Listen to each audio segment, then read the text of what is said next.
YouTube channel تنو voice کے ناظرین السلام علیکم۔ ناظرین، آج ہم بات کریں گے حجاج بن یوسف کی دردناک موت کے بارے میں۔ حضرت سعید بن جبیر جو کہ ایک تابعی بزرگ تھے، ایک دن منبر پر بیٹھے ہوئے یہ الفاظ ادا کیے کہ حجاج ایک ظالم شخص ہے۔ ادھر جب حجاج کو پتہ چلا کہ میرے بارے میں ایسا گمان کرتے ہیں تو آپ کو دربار میں بلا لیا اور پوچھا کہ کیا تم نے میرے بارے میں ایسی باتیں بولی ہیں؟ تو آپ نے فرمایا ہاں بالکل، تو ایک ظالم شخص ہے۔ یہ سن کر حجاج کا رنگ غصے سے سرخ ہو گیا اور آپ کے قتل کے احکامات جاری کر دیے۔ جب آپ کو قتل کے لیے باہر لے کر جانے لگے تو آپ مسکرائے۔ حجاج کو ناگوار گزرا۔ اس نے پوچھا کیوں مسکراتے ہو؟ تو آپ نے جواب دیا کہ تیری بے وقوفی پر، جو اللہ تجھے ڈھیل دے رہا ہے اس پر مسکراتا ہوں۔ حجاج نے پھر حکم دیا کہ اسے میرے سامنے ذبح کر دو۔ جب خنجر گلے پر رکھا تو آپ نے رخ قبلہ کی طرف کیا اور یہ جملہ فرمایا کہ اے اللہ، میرا چہرہ تیری طرف ہے، تیری رضا پہ راضی ہوں۔ یہ حجاج نہ موت کا مالک ہے اور نہ زندگی کا۔ جب حجاج نے یہ سنا تو بولا کہ اس کا رخ قبلے کی طرف سے پھیر دو۔ جب قبلے کی طرف سے رخ پھیرا تو آپ نے فرمایا کہ یا اللہ، رخ جدھر بھی ہو تو ہر جگہ موجود ہے، مشرق و مغرب ہر طرف تیری حکمرانی ہے۔ میری دعا ہے کہ میرا قتل اس کا آخری ظلم ہو، میرے بعد اسے کسی پر مسلط نہ فرمانا۔ جب آپ کی زبان سے یہ جملہ ادا ہوا اسی کے ساتھ ہی آپ کو قتل کر دیا گیا اور اتنا خون نکلا کہ دربار تر ہو گیا۔ ایک سمجھدار بندہ بولا کہ اتنا خون تب نکلتا ہے جب کوئی خوشی خوشی مسکراتا ہوا اللہ کی رضا پر راضی ہو جاتا ہے۔ حجاج بن یوسف کے نام سے سب واقف ہیں۔ حجاج کو عبد الملک نے مکہ، مدینہ، طائف اور یمن کا نائب مقرر کیا تھا اور اپنے بھائی بشر کی موت کے بعد اسے عراق بھیج دیا، جہاں سے وہ کوفہ میں داخل ہوا۔ ان لوگوں میں 20 سال تک حجاج کا عمل دخل رہا۔ اس نے کوفہ میں بیٹھ کر زبردست فتوحات حاصل کی۔ اس کے دور میں مسلمان مجاہدین چین تک پہنچ گئے۔ حجاج بن یوسف نے ہی قرآن پاک پر اعراب لگوائے۔ اللہ نے اسے بڑی بلاغت اور شجاعت سے نوازا تھا۔ حجاج حافظ قرآن تھا، شراب نوشی اور بدکاری سے بچتا تھا۔ وہ جہاد کا دہنی اور فتح کا حریص تھا، مگر اس کی تمام تر اچھائیوں پر اس کی ایک برائی نے پردہ ڈال دیا تھا، اور وہ برائی کیا تھی؟ وہ تھی ظلم۔ حجاج بہت ظالم تھا۔ اس نے اپنی زندگی میں ایک خون خوار درندے کا روپ دھار رکھا تھا۔ ایک طرف موسیٰ بن نصیر اور محمد بن قاسم کفار کی گردنیں اڑا رہے تھے اور دوسری طرف وہ خود اللہ کے بندوں، اولیاء اور علماء کے خون سے ہولی کھیل رہا تھا۔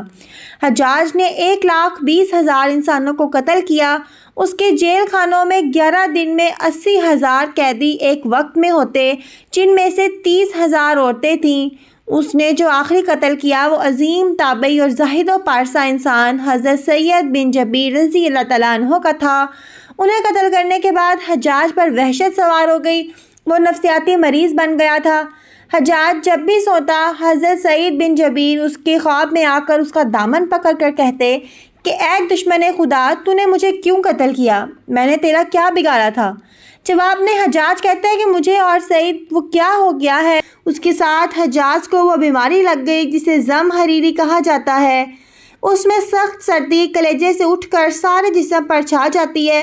وہ کامتا تھا، آگ سے بڑی انگیٹھیاں اس کے پاس لائی جاتی تھیں اور اس قدر قریب رکھتی جاتی تھیں کہ اس کی کھال جل جاتی تھی، مگر اسے احساس تک نہیں ہوتا تھا۔ حکیموں کو دکھانے پر انہوں نے بتایا کہ پیٹ میں سرطان ہے۔ ایک طبیب نے گوشت کا ٹکڑا لیا اور اس دھاگے کے ساتھ باندھ کر حجاج کے حلق میں اتار دیا۔ تھوڑی دیر بعد دھاگے کو کھینچا تو اس گوشت کے ٹکڑے کے ساتھ بہت عجیب نسل کے کیڑے چمڑے ہوئے تھے اور اتنی بدبو تھی جو پورے 1 مربع میل کے فاصلے پر پھیل گئی۔ درباری اٹھ کر بھاگ گئے۔ حکیم بھی بھاگنے لگا۔ حجاج بولا تو کدھر جاتا ہے؟ علاج تو کر۔ حکیم بولا تیری بیماری زمینی نہیں آسمانی ہے، اللہ سے پناہ مانگ۔ حجاج جب ساری تدبیروں سے مایوس ہو گیا، اس نے حضرت حسن بصری رحمۃ اللہ علیہ کو بلوایا اور ان سے دعا کی درخواست کی۔ وہ حجاج کی حالت دیکھ کر رو پڑے اور فرمانے لگے میں نے تجھے منع کیا تھا کہ نیک بندوں کے ساتھ چھیڑ چھاڑ نہ کرنا، ان پر ظلم نہ کرنا، مگر تو باز نہ آیا۔ آج عبرت کا سبب بنا ہوا تھا۔ وہ اندر باہر سے جل رہا تھا، وہ اندر سے ٹوٹ پھوٹ چکا تھا۔ حضرت سعید بن جبیر رضی اللہ تعالیٰ عنہ کی وفات کے 40 دن بعد ہی حجاج کی بھی موت ہو گئی تھی۔ جب دیکھا کہ بچنے کا امکان نہیں تو قریبی عزیزوں کو بلایا، جو بڑی کراہت کے ساتھ حجاز کے پاس آئے اور بولا، میں مر جاؤں تو جنازہ رات کو پڑھنا اور صبح ہو تو میری قبر کا نشان بھی مٹا دینا، کیونکہ لوگ مجھے مرنے کے بعد قبر میں بھی نہیں چھوڑیں گے۔ اگلے دن حجاز کا پیٹ پھٹ گیا اور اس کی موت واقع ہوئی۔ اللہ پاک ظلم کی رسی دراز ضرور کرتا ہے، لیکن جب ظالم سے حساب لیتا ہے تو فرشتے بھی خشیت الہی سے کانپتے ہیں، عرش ہل جاتا ہے۔ اللہ ظالموں کے ظلم سے ہم سب کو محفوظ رکھے، آمین۔ میرے دوستوں، میں امید کرتی ہوں کہ آپ کو آج کی ویڈیو اچھی لگی ہوگی۔ ویڈیو اچھی لگے تو اس کو ضرور لائک کیجیے گا اور ہمارے چینل تنو وائس کو سبسکرائب کر دیں، ساتھ لگے بیل آئیکن پر بھی کلک کر دیں تاکہ فیوچر میں آنے والے تمام نئی ویڈیوز کے نوٹیفیکیشنز آپ کو بر وقت ملتے رہیں۔ اللہ حافظ۔